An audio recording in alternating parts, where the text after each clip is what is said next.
et dans le cadre de l'établissement de ce plan de prévention et de protection, on a en plus demandé au bureau d'études de faire un audit technique.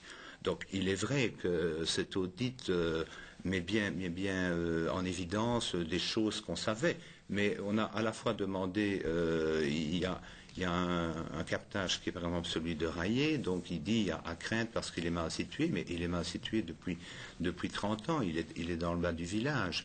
D'un autre côté, on parle du captage de l'Orsay qui lui est le plus récent et où l'audit estime qu'il est surprotégé parce qu'il y a trop de traitements. Donc, il précise également, c'est vrai qu'on n'a pas de base de données en fait, et que ça, on le sait aussi, toute la mémoire de nos conduites d'eau est tenue simplement dans les mains des personnes qui des deux fontainiers. Des fontainiers, voilà. Je ne trouvais pas le mot. Maintenant, dire qu'on n'a rien fait. On a fait des nouveaux forages à Chevron, à Chession, à Lorcé. On a mis un nouveau réservoir à Moulin-du-Rouy. On a également fait une extension de conduite à Moulin-du-Rouy. On est une des premières communes en région wallonne qui avait arrêté un plan général d'égouttage. C'est quand même important d'assurer la protection. On a également fait un échange, dans le cadre d'échanges avec la société Brouchevron, on s'est rendu propriétaire du réservoir de Cours et on a bien l'intention de poursuivre la distribution de l'eau communale. On a également multiplié le nombre de fontainiers. Il y a 6 ans, il y en avait un. Aujourd'hui, il y en a 3. Donc, on leur achète des équipements très performants et le rapport de la société d'audit, c'est un outil dont nous avons voulu disposer. Maintenant, il ne faut pas sortir des phrases du contexte et englober le réseau général des eaux dans ces constatations-là. Et vous n'êtes pas favorable non plus à une reprise par la JVD? Absolument pas. Quant au prix de l'eau, il est évident maintenant que les communes, enfin les distributeurs d'eau doivent appliquer ce qu'on appelle le plan comptable de l'eau et un coût vérité. Donc c'est pour ça surtout qu'on a besoin de données. Vous savez, avoir une base de données, ça n'améliorera pas la qualité de l'eau. C'est simplement pour établir le coût vérité de l'eau, savoir ce que la production coûte et ce que la distribution coûte et la répercuter sur le consommateur. Alors, autre thème que nous allons aborder, si vous voulez bien, ces derniers mois, on a vu apparaître sur votre commune des projets d'implantation de porcheries. Alors, derrière ces projets, c'est toute la question de savoir quel type d'agriculture vous souhaitez voir se développer dans votre commune et comment arriver à établir un équilibre entre, d'une part, développement économique et, d'autre part, respect de l'environnement. Nous voudrions savoir quelles sont vos positions respectives par rapport à ces dossiers, en élargissant justement le débat sur, à l'avenir, le type d'agriculture que vous voudriez voir se développer à Stoumont. Qui souhaite prendre la parole? Monsieur Dupont? Le type d'agriculture qu'on souhaite à Stoumont fait partie de la région wallonne. Donc je pense que Stoumont ne peut pas se différencier au niveau de la région wallonne qui édicte des règles pour l'agriculture. Donc si vous parlez de porcherie, nous avons eu 2 projets qui ont vu le jour à Stoumont. L'issue des 2 projets n'a pas été la même. Je pense qu'on exagère un peu le rôle que la commune peut avoir là-dedans, parce que ce type de permis, donc un permis d'environnement, est soumis à une procédure, et au cours de cette procédure, il y a des fonctionnaires, des fonctionnaires techniques qui émettent des avis, et qui émettent des avis sur les conditions d'exploitation, sur les conditions d'épandage des lisiers, sur l'impact que ce type d'exploitation peut avoir sur les sols, sur la faune, la flore, le milieu humain, etc. Donc notre attitude a été celle de suivre l'avis des fonctionnaires techniques de la région wallonne qui sont en principe, je vais dire, ne peuvent pas être soupçonnés de complaisance. Et du côté de vivre ensemble? Mais nous savons de sources sûres, de toute manière, que d'autres élevages de type industriel sont en cours de montage. Et nous tenons quand même à faire signaler que nous ne sommes pas une liste telle qu'on veut nous faire paraître anti-agriculteurs. Et le message que d'ailleurs nous voudrions leur faire passer, c'est que au cours des décennies, ils ont contribué à rendre à la commune le visage qu'elle a aujourd'hui et qui en fait un véritable site d'exception. Donc nous les en remercions. Mais notre position est que nous ne sommes pas favorables à ce type d'élevage parce qu'une enquête réalisée par le professeur Monjoie montre combien nous avons des sous-sols particulièrement vulnérables et nous voulons absolument une agriculture respectueuse de l'environnement et des sols. Nous ne voulons pas dans notre commune de porcherie industrielle et nous ne voulons certainement pas les résidus parce que tout le monde n'est pas une poubelle. Vous souhaitez alors... Oui. Pardon, je voudrais peut-être ajouter un élément par rapport au dossier porcherie, c'est que la liste Vivre Ensemble veut réellement impulser une approche globale de la gestion communale. Alors nous devons rester cohérents. À partir du moment où nous considérons l'eau comme un atout, à partir du moment où nous considérons qu'il est essentiel de protéger les sols, à partir du moment où nous vivons dans une région communément appelée site d'exception et que nous souhaitons y développer un tourisme intégré, de qualité, il nous paraît essentiel, dans le cadre d'une démarche cohérente, de se dire qu'un dossier porcherie qui concerne un individu, par rapport à d'autres dossiers qui concernent l'ensemble des habitants, vu nos objectifs d'intérêt commun, ne peuvent pas marcher.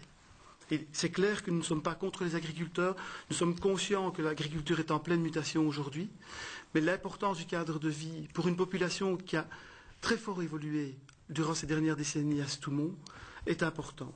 Et je pense que deux questions nous paraissent essentielles. C'est que la création d'une porcherie est-elle la bonne réponse pour l'amélioration des revenus d'un agriculteur? Deuxièmement, n'existe-t-il pas d'autres pistes sans incidence environnementale? Et c'est là que nous avions, sous l'initiative du groupe Écolo en 2005, souhaité la création d'une vraie commission des agriculteurs, où la commune pourrait être un vecteur d'aide aux agriculteurs dans une recherche et une réflexion des diversifications possibles. Et nous avons des exemples concrets sur la commune. Pas mal d'agriculteurs ont déjà créé des gîtes, des maisons d'accueil, en complément de leur activité. D'autres agriculteurs ont créé des fromageries biologiques. Donc il y a d'autres options à prendre, mais intégrées au cadre de vie de la commune de Stoumont. Voilà notre position. Mais c'est clair qu'on est très transparent par rapport aux habitants. Nous ne serons pas favorables à l'agriculture de type intensif. Nous voulons favoriser une agriculture liée au sol. Alors, Monsieur Dupont, Madame Legrand vient de dire qu'il y avait d'autres projets qui seraient en cours d'élaboration, de projets de porcherie. Je vous ai vu réagir. Non, je ne suis pas du tout au courant. Je pense que Stoumont n'est en tout cas pas une cible pour les porcheries industrielles. Les deux cas qu'on a eus, ce sont deux jeunes fermiers qui succèdent à leur père, à leur grand-père, etc. Donc ce ne sont pas des gens qui sont parachutés sur Stoumont pour implanter des porcheries industrielles. Moi, je laisse à chacun le libre choix de déterminer ce qu'il veut faire dans la vie. Je ne pense pas qu'on doit dicter à tout le monde la profession qu'il va exercer. Je répète qu'il y a des règles en région wallonne. C'est un peu se voiler la face que de dire nous sommes contre. On sait très bien que si quelqu'un a un dossier qui techniquement reçoit des avis favorables, bien oui, la commune peut refuser, mais le ministre l'autorisera. Alors nous voudrions aborder une autre problématique qui est celle de l'avenir du site de Borgoumont. Monsieur Gilles Quinet, comment voyez-vous l'avenir de Borgoumont? Eh bien, à nouveau, vous rencontrez encore un des griefs que nous formulons, c'est que si la majorité actuelle se targue que près de 100% des points passés à l'ordre du jour des conseils communaux sont votés à l'unanimité, c'est parce qu'en fait, on n'y aborde pas les problèmes sensibles. Vous venez d'évoquer les porcheries, jamais abordé une seule fois en conseil communal. Vous abordez le site de Borgoumont, jamais abordé une seule fois en conseil communal, si ce n'est par le biais de questions orales émanant de notre groupe, et d'autres dossiers comme les crèches, etc. Plus particulièrement par rapport au site de Borgoumont, il est clair que l'avenir du site est important pour nous, parce que le site de Borgoumont est le plus gros employeur de la commune à Stoumont, et que l'MRS qui est présente à l'heure d'aujourd'hui répond à un certain nombre de besoins. Alors apparemment, nous n'avons aucune information. Apparemment, notre bourgmestre aurait rencontré à diverses reprises des représentants des communes voisines. J'ai demandé lors du dernier conseil communal à pouvoir consulter le dossier. s'il y avait une formalisation de ces rencontres, s'il y avait des PV de réunion, quelles orientations seraient prises. Il n'y a pas de dossier. Donc je ne sais pas consulter un dossier en tant que conseiller communal de l'opposition aujourd'hui. Deuxièmement, la voie que choisit aujourd'hui AC ne nous paraît pas en conformité avec l'impulsion que veut donner le ministre Courard en termes d'intercommunal, puisqu'on évolue déjà sous l'effet de M. Charles Michel antérieurement vers une rationalisation des intercommunales. Et il nous paraîtrait beaucoup plus judicieux d'essayer de se raccrocher à une intercommunale existante. Vous pensez aux heures claires, par exemple? Je pense notamment aux heures claires, mais qui bénéficient d'expérience, qui bénéficient de compétences, plutôt que d'essayer quelque chose, de créer quelque chose au stade de Stoumont, apparemment avec des communes qui, selon notre échevin, M. Fontaine, freineraient le dossier ou ne sembleraient pas intéressées. Donc voilà un peu, mais en tout cas, on a réellement un souci par rapport à l'avenir de Bourgoumont, mais nous sommes en manque d'informations sur ces dossiers. Alors, M. Dupont, M. De Pierreux. Oui, pour ce qui est de Bourgoumont, on a dit dès le départ que ce dossier devait se régler par phases successives.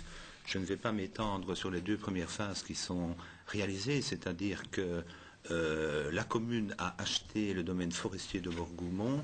La seconde phase la commune était même pas tellement participante dans cette phase, puisque c'était simplement la vente des maisons particulières aux habitants. Maintenant, pour le dossier de Bourgoumont, c'est certain que nous savons également qu'il nous faut une maison de retraite sur le territoire de la commune. C'est comme les crèches, la structure des habitants a changé. Les gens ne savent plus garder, les grands-parents ne savent plus garder les petits-enfants. Les enfants ne savent plus peut-être vivre à proximité de leurs parents. Donc, ce qu'il y a déjà de certain à Bourgoumont, c'est qu'il n'y a pas d'autre alternative que ça soit une maison de retraite. Le CHPLT travaille avec beaucoup de loyauté, a demandé une extension de lits, donc il a une autorisation depuis février dernier du ministère de la Santé pour avoir un nombre supplémentaire de lits MRS. Donc on aura 101 lits, 75 MR, 26 MRS.